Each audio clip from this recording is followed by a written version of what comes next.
अस्सलामुअलैकुम। कैसे हैं आप सब? उम्मीद है कि आप सब खैरियत से होंगे। आसान कायदा वर्कबुक नंबर 1 का सफ़ा नंबर 9 और वर्कशीट नंबर 6 खोलेंगे। वर्कशीट नंबर 6 सफ़ा नंबर 9। प्यारे बच्चों, जैसा कि आपको याद होगा कि हमने अलिफ के 4 हुर्फ़ी अल्फाज की पढ़ाई और दोहराई की थी।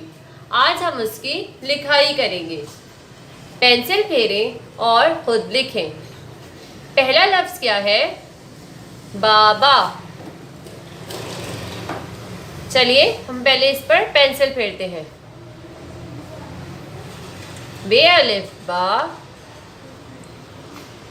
बे अलिफ बा। क्या बन गया? बाबा। अब इसी तरह से हमने इसकी लिखाई करनी है। बाबा।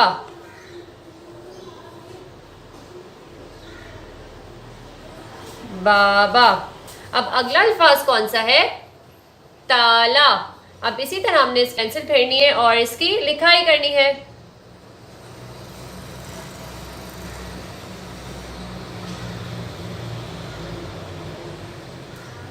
ताला। पेंसिल फेरने के बाद हम इसकी लिखाई करेंगे।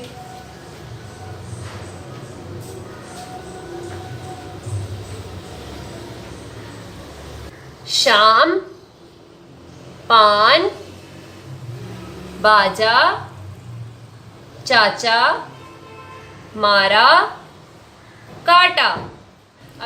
अब आपने इसी तरह से इस पूरे सफ़े की लिखाई करनी है। इसे मुकम्मल करके इसकी तस्वीर खींच के मुझे भेजनी है ताकि मैं इसकी तस्वीर कर सकूं। जज़ाकल्लाह।